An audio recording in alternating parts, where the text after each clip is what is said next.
The David Pakman Show at davidpakman.com. Great to see everybody. Great to be back from Denver, Colorado, the National Conference for Media Reform. Did a bunch of interviews. We'll be playing some of those for you over the next week or two. A bunch of good stuff came out of there, Louis.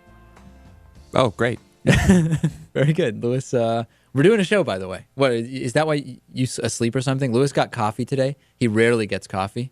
Yeah, it's I didn't sleep that well. Well, I mean, I did, but when I woke up, I was just so sluggish. Right. I don't know. Well, there you go. Good to be back at sea level for me, I must say. Yeah. Yeah. Aren't we technically a little under sea level? No, we're not. Absolutely not. Yeah. No, but we're very close, and it feels good, you know. Great. Yeah. I mean, the air can be, really thin over there. It can. Yeah. President Obama has selected a former Goldman Sachs executive to be the ambassador to Canada. Fantastic. I absolutely love it when we put in the people responsible for many of the economic problems we have as our representatives abroad. It just makes me feel all warm and fuzzy. I don't understand how someone like this has the credentials. Yeah, that to was take exactly this job. that was exactly my question. It's so funny. So we're talking, of course, of Bruce Heyman. According to CBC News Network, he has accepted the job, but has to pass a vetting process in order to be formally nominated. His confirmation will be up to Congress. He would be replacing David Jacobson, who has been ambassador to Canada since 2009. They are both from Chicago.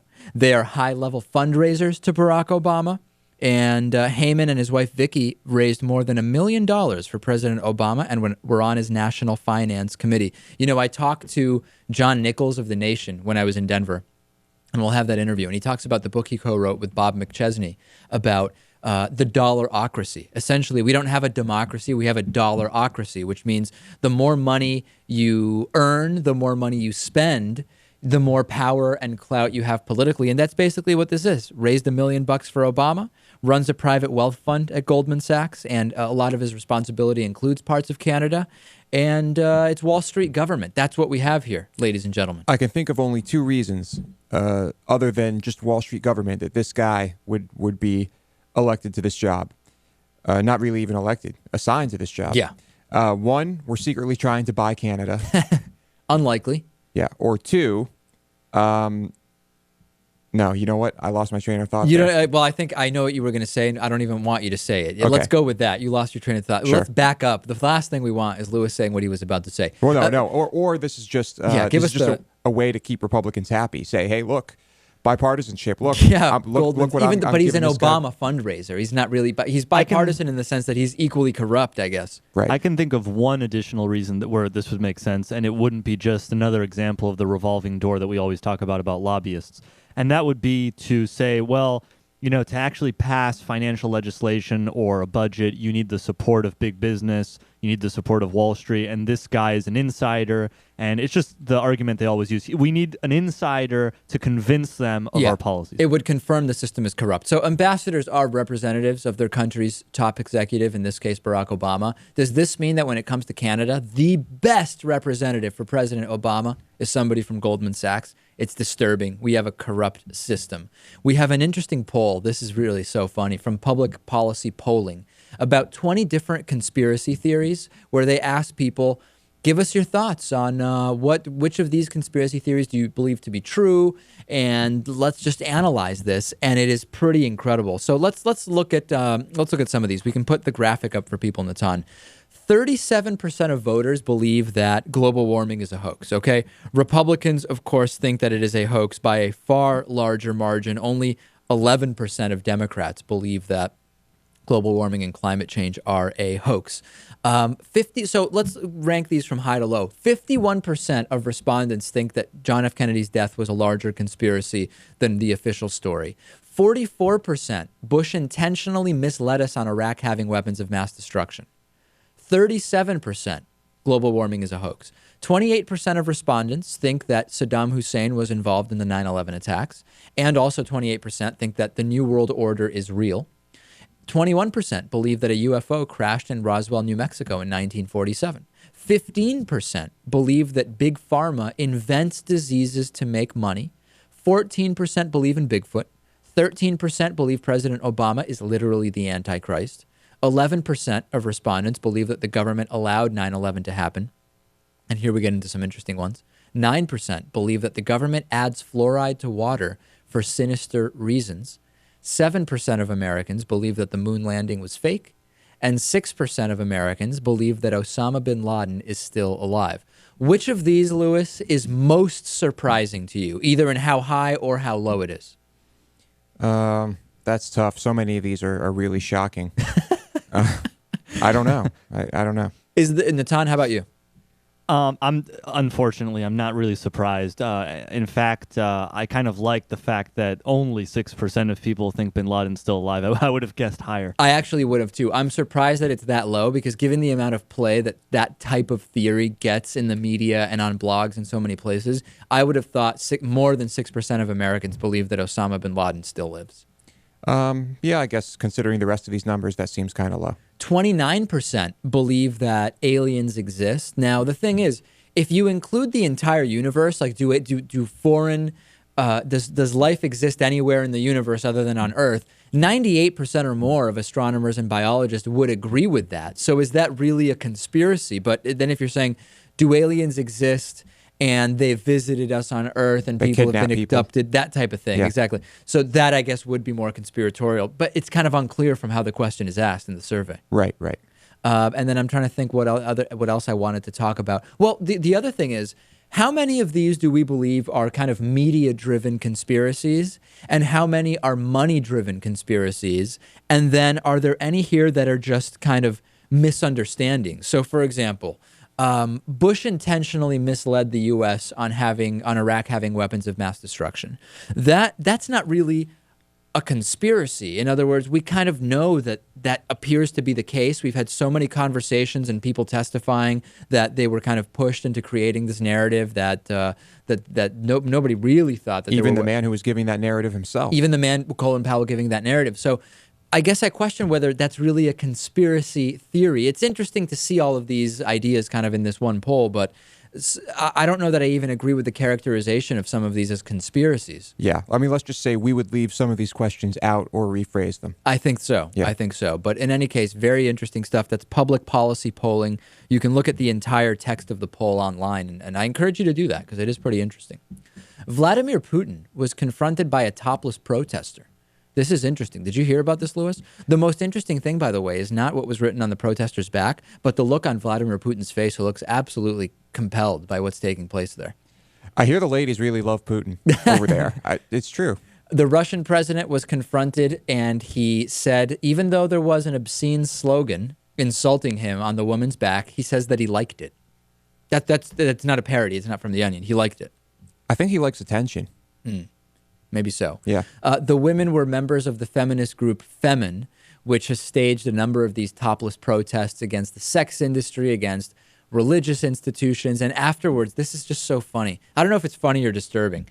Vladimir Putin spoke at a press conference afterwards, and he says, as for the protest, I liked it. In principle, we knew that such a protest was being prepared. And then he went on, to be honest, I didn't really hear what they were shouting because the security guards were very tough. These huge guys fell on the lasses. That seemed not right to me. They could have been handled more gently. And then he added, I didn't make out whether they were blondes, chestnut-haired, or brunettes. So I guess I can't tell if that's really... And that's why this whole movement exists. I can't tell if that's really good parody or if the guy is just a womanizer, and that's exactly why he was being protested. Yeah, I don't know. I guess we can't really tell from... well, we couldn't really hear his tone if we heard him speak anyway. But we can infer quite a bit from the look on his face when this is happening. He really seems to like it a lot. Yeah, the look on his face is, wow, she's actually kind of cute. Are these protests effective for getting the message out? In other words, we have coverage of the fact, we have this picture and we have coverage of the fact that this group showed up there. But will people really get the message, which is this is a feminist group which specifically opposes Vladimir Putin and his stances on a number of women's related issues? Is it effective for getting that message out, or will most people just see the picture, scroll by it, and that's it? Well, I mean, I think it's like most protesting. It largely just goes unnoticed by the people that the protest is against. Yeah. But it does get tons of attention. And look, we're talking about this all the way over here. So I think the point is getting your message out there. And this is a pretty good way to do it. In other words, it's not like they're doing this instead of some other better method. Maybe it's difficult to get mainstream coverage of a lot of these issues, and in that sense, maybe it's effective. Yeah, like like the blood on your hands thing. Code Pink protest. Yeah, it's effective.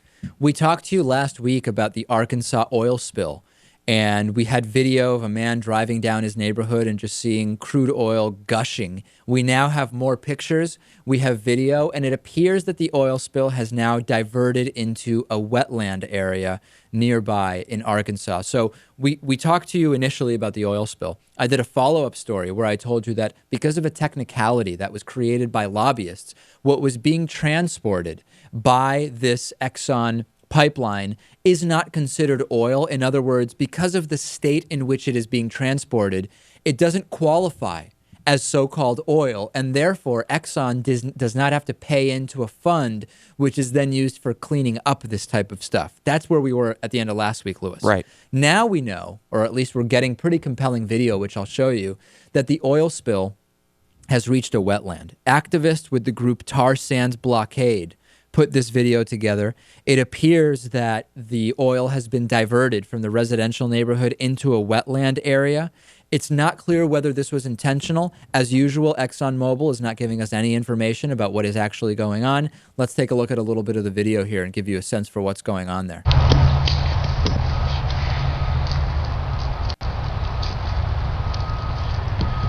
So this is where they pumped the oil that spilled into the neighborhood. They pumped it into this wetland, into this wilderness area where ducks would normally be nesting this time of year.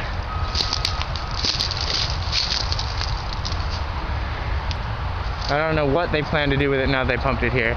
All right, so you can check out the full video online. There's 3 or 4 minutes of video there and then a bunch of other stuff to look at. Now, a letter was sent by ExxonMobil to residents of Mayflower, Arkansas, just a few days ago, and they said the oil did not reach Lake Conway and that it will not. But another activist was interviewed, or rather, activist interviewed a local resident who says the oil continues flowing. It's in Lake Conway. It's very clear what's going on here. Activists tried to get in there. They were turned away from the area a bunch of times by police and Exxon spill cleanup workers. And we heard a little bit about the no-fly zone that was put in place above the area. Afterwards, the official statement was, we're not keeping people away, period. We just can't have them within 1,000 feet. You can fly over from higher and take pictures or whatever. So kind of unclear what's going on there, if it is the kind of put the cover any possibility of video or not. This is exactly what was happening at the Gulf. A small sampling of what we have to look forward to with the Keystone XL pipeline. We have to get off of the fossil fuels, but there's a broader story here. We have the fossil fuel story, which we know about, and we need to get off of fossil fuels. But there's a further story, which is dollarocracy, that term I used earlier from John Nichols and Bob McChesney's book. You can basically, with enough lobbying dollars and contributions, you can essentially buy the rights to do stuff that it's unclear why you're really able to do it. Private companies are basically deciding who gets to go where on property that they don't even own. We have the problem is so significant, corporate control of our society, our economy, and it's truly disgusting. Yeah, I hate to say it, but I think we're so deep in it now that it's the type of thing that would take hundreds of years to correct, very slowly through small legislative measures. Unless, Natan, we have some kind of big eye-opening moment, which can happen in the form of a natural disaster or the convicting criminal, white-collar criminals, or things can happen that would accelerate the process. Yeah, I do think that we're going to see in the next 10 to 15 years a certain technological breakthrough where this is all going to seem, in other words, whether it be solar power, wind, or otherwise, where it's suddenly going to become a lot cheaper and more efficient to create alternative energy sources in a significant way. Yeah. And at that point, it'll probably just be the sort of politically easy thing to do in contrast to what it is now. But I was going to say one more thing, which is I would probably be willing to give in to constructing the Keystone Pipeline if it came with a serious budget proposal to invest in alternative energy. So we get the energy independence and the jobs in the short term, and we get the climate change issue resolved in the medium and long term. Yeah, we're so far in, Lewis, that if we could structure a deal that really ensured energy independence and a move to alternative energy, in the medium term, I would be willing to sacrifice on that because we're already doing so much damage. If we could do this one final thing, but get a ton of other stuff that is actually good, I'd be willing to entertain that. Well, you have to involve the companies that control us and would profit from it, right? Yeah. If Exxon knew that through alternative energies they could completely dominate the U.S. alternative energy market, Right. Oh, they'd be all about it. No question about it. Let me recommend a book to you. My book recommendations every Monday, made possible in part by A Fashion of Bastards by Joanna Louise Johnson. It is the genre-busting environmental intrigue story that has readers asking, could it be true? This is a fantastic book. I was reading it actually on my flights over the weekend, trying to finish it up. The Information by James Gleick. James Gleick is a science writer, and the book basically tracks the history of information and written knowledge, and it is fascinating. It's incredibly well written. It's quite extensive. I encourage you to plan some time, put some time aside to really dig through this. It talks about the creation of the initial recordings of how did people record history, hieroglyphics, and it moves forward into the telegraph, the creation of the term information, so many different aspects of what information is. And if you have even the most remote interest in human communication, technology, the internet, media, I mean, it spans so many different things, and it's detailed, it's interesting, and it really helps contextualize a lot of what we see today in the kind of media and tech environment. If this book is half as good as your recommendation of the book, Right. Everyone in the world needs to read it. Exactly. Yeah. That's exactly right, Lewis. On today's bonus show, we will talk about a town that not only banned fast food, they're now looking to go a step further and ban what they're describing as fast casual food. We'll talk about that. We'll also talk about bladeless windmills and a World War II bomb that was found in downtown Berlin. And I'll talk about my trip to Denver and a bunch of other stuff. How do you get the bonus show? It's very easy. davidpakman.com/membership. Seconds to sign up, and you get a bunch of great member benefits while supporting the show. We will take a break and be back with more after this. Stay with us.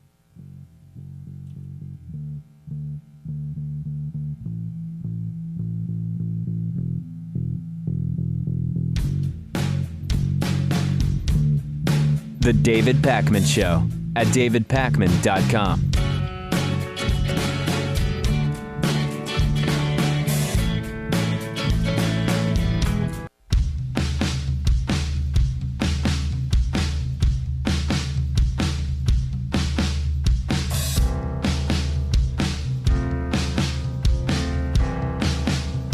Welcome back to the David Pakman Show. Hey, if you ever shop on Amazon.com, do your shopping through the black banner at davidpakman.com. You'll send us back 7% of your purchase. Amazon will. You won't have to pay anything extra. You can also become a David Pakman Show member, made possible in part by liberalbias.com. When reality just doesn't live up to right-wing ideals, there's really only one explanation. Reality itself suffers from liberal bias. Find out more at liberalbias.com. Today's new member of the day, Michael Audu. Michael, thank you for being a David Pakman Show member. You're doing a fantastic thing. And on that note, I want to talk about our Indiegogo campaign, which started last week. We're running an Indiegogo fundraiser to convert the entire David Pakman Show production into high definition. It's a $30,000 fundraiser. After 1 week, we have raised just over $6,000. With over 100 funders, we now have at least one contributor at every single funding level, Lewis, except for the top one, the big level, the top level, which gets you a whole bunch of cool premiums, as well as an interview on the show to talk to us about why supporting independent media is important. Yes. So we are standing by for that top level contribution, but it doesn't matter if you can't contribute that amount. We've had contributions as small as $1. Every contribution helps. Can we get a top-level contributor? We will see. Can we get 10 more contributors today? Very easy to contribute. Go to davidpakman.com. At the top of the website, as you can see here, bright green banner. You click it, it takes you to the Indiegogo page, and you can contribute. Now, just so people see, I actually have here, we have David Pakman Show coffee tea mugs. Now, I don't drink coffee, Lewis. I drink tea. You drink coffee. Either drink could work. In other words, both drinks are compatible with this version mug. It's the latest mug, so you can have any kind of drink you want in it, Lewis. Which I know is huge. Perfect, yeah. Yeah. So this is what the mug looks like, and this is one of the premiums, which is only available to Indiegogo contributors. So check that out. I've been drinking from it all day, Lewis, as they say. Good, good. Very good. So thanks. We'll keep you posted on how that goes. Excellent, excellent fundraiser going so far. Virginia gubernatorial candidate Ken Cuccinelli is defending a law that forbids consensual oral sex. What do you think of that, Lewis? I think it's not going to be enforced. Mother Jones is reporting that 3 judges last month on the U.S. Court of Appeals for the Fourth Circuit deemed a Virginia anti-sodomy law unconstitutional. And the provision, which is part of the state's crimes against nature law, has basically been moot since 2003 when the U.S. Supreme Court overruled state laws which barred consensual gay sex. However, Crimes against nature.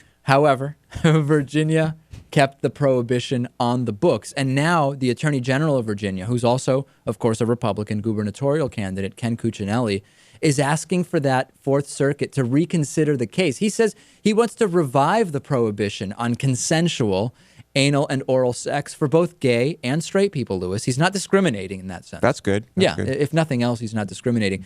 Now the case at hand involves consensual, heterosexual oral sex. But as the New York Times has explained, it is a complicated situation. It involves a 47-year-old man and 2 teenagers above Virginia's age of consent. So I can understand why people would be concerned about this case. But to say that the policy should be that the state decides that consenting adults should not be able to engage in oral sex seems a little bit antiquated to me, Lewis. It seems the issue is not really that. You have to attack this from other areas. And Ken Cuccinelli, I don't know what he's thinking here. Yeah. I mean, it's funny. I mean, earlier we talked about Exxon. If anyone's guilty of crimes against nature, it's them. Yeah, right. But this guy's talking about oral sex. No, people with engaging in consensual oral sex, those are the crimes against nature. ExxonMobil spilling oil, not paying for the cleanup, and lying about where they're pumping the oil. That's, I don't know, money is speech. That's just free speech, I Yeah, guess. of course, yeah. By the way, small government conservatism, right? We don't want the government getting involved in the minutia of people's everyday lives, except when it comes to legislating oral sex. Mm-hmm. Then we need them very involved. Then they need cameras in your bedroom. Exactly. Yeah. Yeah. You could even go further and say, if you have, how would you enforce this? You said, Lewis, you could have penis investigations. This could bring a whole new meaning to the term anal probe. The probe could be not a physical thing, but it would be an investigation of sorts. Right, right. So we're opening up the door to a lot of interesting hijinks in Virginia. Thank you to Ken Cuccinelli. I'm sure he would nominate himself to be one of these anal probers. I think he Yeah. would. I think that's very possible. North Carolina may declare an official state religion under a new bill. I know this sounds like nothing that would ever be happening in this country, but it is. Republican North Carolina state legislators have proposed allowing an official state religion in a measure which would say the state is exempt from constitutional and court rulings. The bill was filed by a couple of Republican lawmakers from Rowan County. 9 other Republicans back it, and they say each state is sovereign and courts can't block a state from making laws respecting an establishment of religion. And there are a number of states which are looking to separate themselves as much as possible without actually seceding from the federal government. And primarily this has been around 2 issues: Obamacare, which we've talked about extensively, Lewis, the Medicaid expansions and all of that, as well as guns. Those are really the 2 issues, I think, that secession discussions are circling around. Right. And the proposal here is that the bill would say, listen, we can declare a state religion. It doesn't matter what the Constitution says about establishment of religion, because as states, we are sovereign and we can do whatever we want. That's the idea. Right. Of course, that is absurd and it will never happen. No, it probably won't. No. It probably won't happen. Now, the other thing is that this does actually go against the Constitution, because if you look at the 14th Amendment, which says no state shall make or enforce any law which shall abridge the privileges or immunities of citizens of the U.S., nor shall any state deprive any person of life, liberty, or property without due process of law, nor deny to any person within its jurisdiction the equal protections of the law. So this extends to the Bill of Rights. And the protections of the Bill of Rights, including that there shall be no establishment of religion, extends to state legislatures. So while they claim, Natan, that they are exempt from the Constitution and Bill of Rights actually addresses that specifically. Right. The Supreme Court has ruled in a number of cases on whether the Bill of Rights amendments apply to states. And the First Amendment is completely applied to the states. Some of the other ones I think the third, fifth, and maybe the eighth aren't completely. But there's no question that this would be an establishment of religion. And just common sense should tell you that if a public school that's publicly funded by a state or a municipality can establish a religion, why would a state be able to? It makes absolutely no sense, Louis. We know the vast majority of North Carolina lawmakers and elected officials are never doing anything to actually help the state. So I think when they're doing things like this that are completely ridiculous and will never happen, they're actually doing their state a huge favor because they're being distracted with this instead of making laws that they're not regress the preventing state. abortions, at least. Right. They're wasting their time with this nonsense. Yeah. The head of a gun organization called the Rocky Mountain Gun Owners, whose name is Dudley Brown, compared deer hunting season with election season when gun owners should be free to hunt Democrats. Take a listen to this from an NPR piece. Traditional Western values and citizens had to have firearms for self-defense, and right now that's still the case. Brown complains universal background checks are just a step towards identifying gun owners so the government can seize their weapons. Right. And he calls the 15-bullet limit on ammunition clips arbitrary. Of course. He's promising political payback in next year's election that could cost Colorado Democrats their majorities. I liken it to the proverbial hunting season. We tell gun owners there's a time to hunt deer. In the next election is the time to hunt Democrats. Right. So the policy of this gun group, which advocates, of course, safe, legal, and responsible gun ownership, what they say, right, to gun owners, they say this is a gun group, is that there's a time to hunt deer, and the next election is the time to hunt Democrats.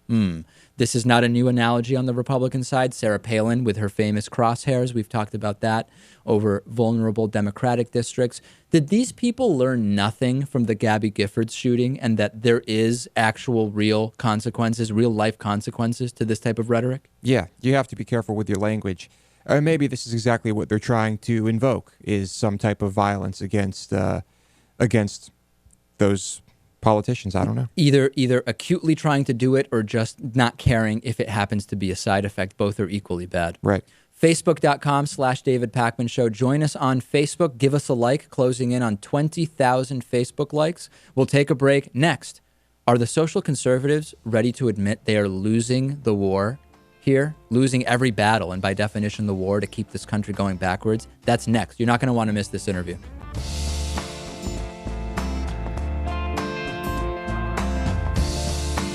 The David Pakman Show at davidpakman.com.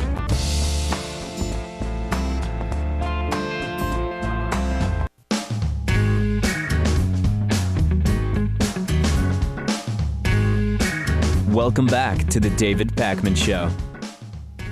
Joining me is former Navy chaplain Gordon Klingenschmidt. You can find out more about him at prayinjesusname.org. He also has a YouTube channel now. Chaplain, we've talked over the years a number of times. Usually it's specifically about one issue or another, often marriage equality. I want to step back from that conversation a little bit if we can and speak a little more broadly about, we now see what seems to be a very clear tide in the U.S., which sees more than 50% favorability for marriage equality. For the first time, close to 60% of Americans believe abortion should be legal and women should have a right to choose what medical procedures make sense for them. 28% of states have decriminalized marijuana, and that clearly is going in a very specific direction. Do you, even if you don't agree with this direction, do you recognize that this is what is happening in the United States? Yes and no. I think there is a polarization that's happening in America, but I don't think the church is becoming any less conservative on these issues. In fact, I think it's the opposite. I think the church is becoming more conservative on these issues, specifically when it comes to homosexual marriage. For example, I don't know what polling you're going from, but the right one. Well, right. The recent polling that I've seen shows that 60% of Americans still believe that marriage is the way that Jesus defined it, is only valid between one man and one woman. But let's stop there, Chaplain, because I don't want to get off track. You're right that the church is remaining conservative. But the problem is we're not more polarized, we're less, in that more and more people are on one side of the issue. What used to be 40, 40, 20%, I don't know splits are now all over 50% in the direction of social progressivism. Well, I disagree with that. If you look at the polling specifically, when they ask the question the wrong way, they end up with your result that you just quoted. For example, when ABC News and the Washington Post asked their question to the American public, 58% of Americans believe that homosexual marriage should not be made illegal. Well, when you ask anybody, do you want to make something illegal? It's a bias in the question, because they're asking if they want to ban some right as if it's a right. But when they ask it a different way, do you believe marriage is simply between one man and one woman? 60% of Americans say, yes, I agree with Jesus Christ. And that matches the 75% of Americans who self-identify as Christian, because Jesus did specifically in Matthew 19 define marriage as only valid between one man and one woman. So when 75% of Americans say they're Christian, but only 60% of Americans agree with Jesus, then you really only have 15% of the middle that are hypocrites who say, I think Jesus is cool, but I don't agree with how he defined marriage. Well, okay, but so let's not focus on that specific poll. I think it would be disingenuous to just say that because that one poll isn't worded the way you like, we don't have this shifting tide. Let me take a different approach, if I may. We had a long period of time where this kind of religious social conservatism was not a part of the human species. And really, it's the majority of the time that, if you agree with science on how long humans have been around, the majority of time humans have been around. And then we had this period, which we're still kind of in the middle of now, where we've had this religious social conservatism, but we seem to be coming out of that now. So my question is, doesn't the fact that the social conservative point of view has never really ended up being the eventual result of society, doesn't that tell us something? When has social conservatism really lasted, historically speaking? Well, I think the reason marriage has been between one man and one woman for at least 6,000 years of human history, and maybe now the last 5 minutes of human history, we're getting confused about that topic. But that's the thing. If you believe we've only been around 6,000 years, you might say that. But you know, Chaplain, that that's not the reality. So it's not the last 5 minutes. It's the overwhelming majority. 6,000 years is nothing in terms of human history. Well, okay. I understand there's a differentiation between, I'm talking about recorded human history. We don't have many history books dating back older than 6,000 years. But if you just read any biology textbook, it certainly has not changed in 6,000 years, and it's not going to change in the next 100 years. When you look at biology, it agrees with Jesus Christ in Matthew 19. He said, have you not heard from the beginning, God made them male and female, and what they become one flesh, and what God has joined together, let not man put asunder. Now, when Jesus talks about one flesh, he's really being a scientist. He's being a biologist, because he realizes, and he's articulating simple biology, that when a sperm and an egg form together, they match in a zygote, and a new DNA is formed, and it becomes one new human flesh. But Chaplain, hold on. We're getting so off track here, Chaplain. First of all, we're not focusing on this issue, but even if we look at the Bible talks about polygamy, marrying your brother's sister. I mean, if we're going to look at biblical marriage, you can't just focus on that. But I don't want to do that. I'm trying to have a conversation with you about, is it not clear we're going in a specific direction? And you seem to want to talk about zygotes. You sound like Rick Santorum, Chaplain. Well, you asked a specific question. Why have things changed in the last 5 minutes of human history? And I'm saying it's only because we're not reading our biology textbooks. It's simply, which were written by Jesus, as you say. Jesus was a biologist. Well, he defined marriage between one man and one woman becoming one zygote, becoming one flesh. And that's the only way in the next 100 years that humans are going to be able to procreate. If you get two men together and they mate, they're not going to have a baby. If you get three women and a dog together and they all mate together, they're not going to have a baby. The only way to have a child is to have one man and one woman who form a baby. That's simple. But Chaplain, I know you're smart enough to know that whether or not gay marriage is legal in modern society, it doesn't change the number of people that are gay. In other words, whether there is or isn't gay marriage, two gay men are not going to create a child. That's always been the history of humans, and we've still been able to continue as a species. It seems like a completely distraction of an argument. Well, the only way they can continue to propagate the gay species, as you put it, is to recruit the children of heterosexuals. So every child who is born on the face of the earth today is the product of a sperm and an egg, which means they have at least a male and a female parent. So when you say, Chaplain, the gay species, what does that mean? I've not heard that term before. I'm sorry, I was quoting you. You said something about species, but... No, I meant the human species. The human species. Whether you're gay or straight, we're all human species. That's all I meant. Oh, absolutely. The human species will always be propagated by one man and one woman.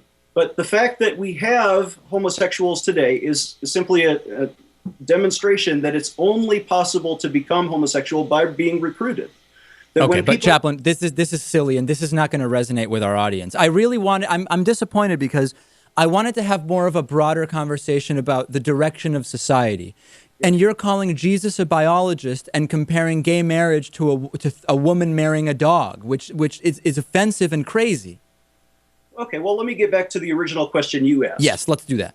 What is happening more broadly in society? And I wrote about this in my book in 1999. I published License to Sin. You can find it, maybe an old, outdated, out-of-print copy on Amazon somewhere. Okay. And it said that in the future, and I predicted this more than 12 years ago, that America would become more polarized, that the church would become more holy. But it's not more polarized. It's more unified behind social progressivism. We have less disagreement, not more. That's the problem. No, I think the world is becoming more sinful, as the Bible would define that. And I think there's less people in the middle who are confused about the subject. More people think that social marriage should be defined between one man and one woman. 39 states still have that in their constitution or in state law. I think 40 states now have said. Slavery used to be legal, so that means nothing. Okay. Chaplain, you're making some interesting arguments. I wish we could have agreed more on the premises to have a more productive discussion about the effects, but we weren't able to do that, but that's okay. PrayInJesusName.org is the website. We've, of course, been speaking with former Navy Chaplain Gordon Klingenschmitt. He also has the Pray in Jesus Name show on YouTube. How can people find that, Chaplain? YouTube.com/chaplaingate, or you can just type in Klingenschmitt. It'll show up on YouTube. Very good, Chaplain. As always, I thank you for being on the show. Thank you, David. God bless you in Jesus' name. Thank you.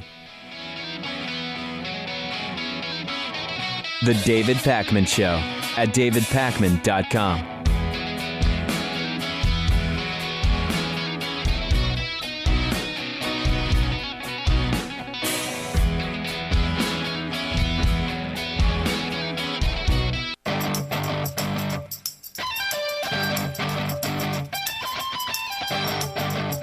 The David Pakman Show at davidpakman.com. The number one way to support The David Pakman Show is to become a David Pakman Show member. We have a serious problem in this country right now with media and media reform. We desperately need alternative independent media, and the best way to do that is to fund alternative independent media. You can go to davidpakman.com/membership. It takes mere seconds to sign up.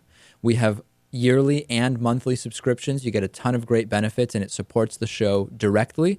You can also contribute to our Indiegogo campaign to convert the entire show to high definition. Go to our website, davidpakman.com. Click on the bright green banner at the top of the website, and then look through all of the options. We couldn't make it easier, could we, Lewis? It's very, very straightforward. It's very easy to do on the internets. An NRA gun instructor missed a pro-gun protest because he accidentally shot himself in the foot. This reminds me of Gun Appreciation Day, where a bunch of people who were going out to appreciate guns accidentally shot each other. National Rifle Association instructor Eugene Kenny couldn't join in support of his fellow gun rights supporters at the state capitol because he had shot himself in the foot, literally, not figuratively. Kenny's a 49-year-old licensed NRA instructor who teaches classes in pistol and rifle use. Of course, I'm sure safety is part of that. And here's a little video of him explaining what happened. And yeah, I mean, I don't think we really need to comment. This is kind of a self-parody of the entire gun situation in this country. You pull the trigger to release the slide. But this time there was a cartridge in there.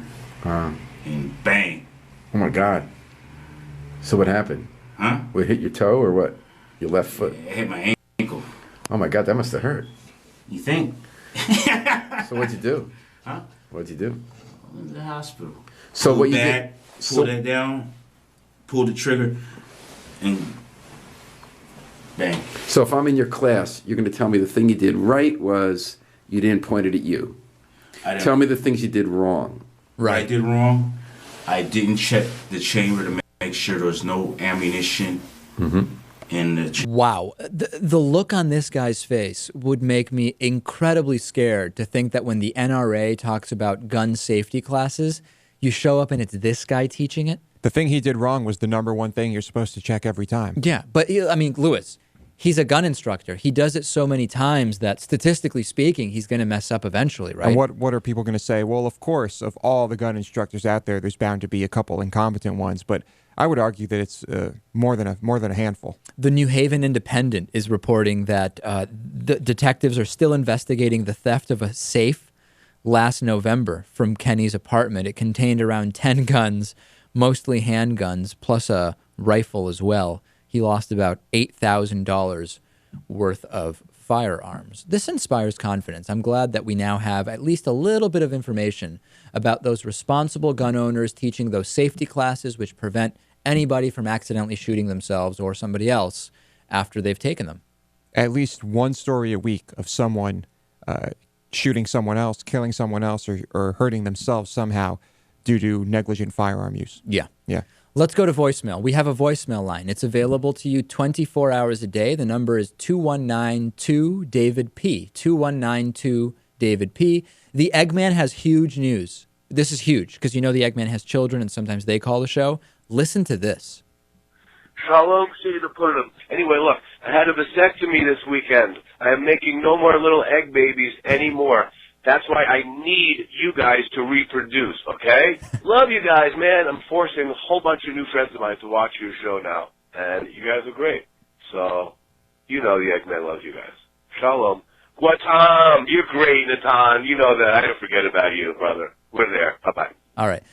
This is huge. Jeez, the Eggman. Eggman of vasectomy. Now, they are kind of reversible now, aren't they? Although it's so. not a guarantee. Yeah, right. Anyway, I don't think you get one if you ever plan to have it reversed, but still. Eggman, I can't promise you I will procreate, but we'll see. If you accidentally procreated, is it likely you would love your progeny? I think so. Okay. I'd probably name it Egg Junior or something. Yeah, there you There go. probably already is an Egg Junior. Yeah, probably. Yeah. Okay. And then we had our friendly insurance agent, Loretta, pay for a hoodie for homeless Daryl Scrub Okie in Northern California. It got delivered to a field, which homeless Daryl claims is just a normal place for deliveries there. And we now heard from him about the hoodie. Take a listen to this. Hey, guys. It's Daryl Scrub Okie checking in from California. I just wanted you to know that I was successful in receiving your great reapparel shirt or jacket that you sent me. Wow, it's really nice. It's the softest piece of article clothing I have. So thank you again. Thank you to Loretta. Boy, that was really very nice of you guys.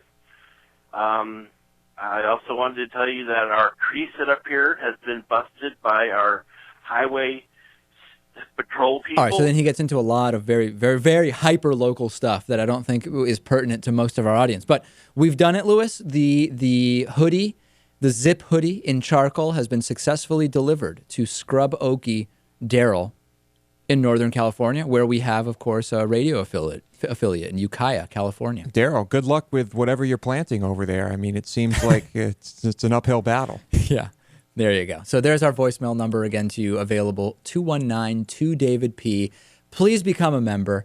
We have whatever issue is important to you: gay marriage, education, Social Security, the economy. It comes down to two things: money in politics and media coverage of that issue.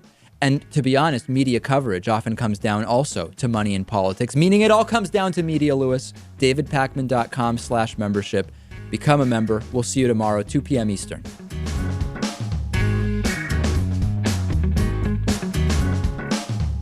The David Pakman Show at davidpakman.com.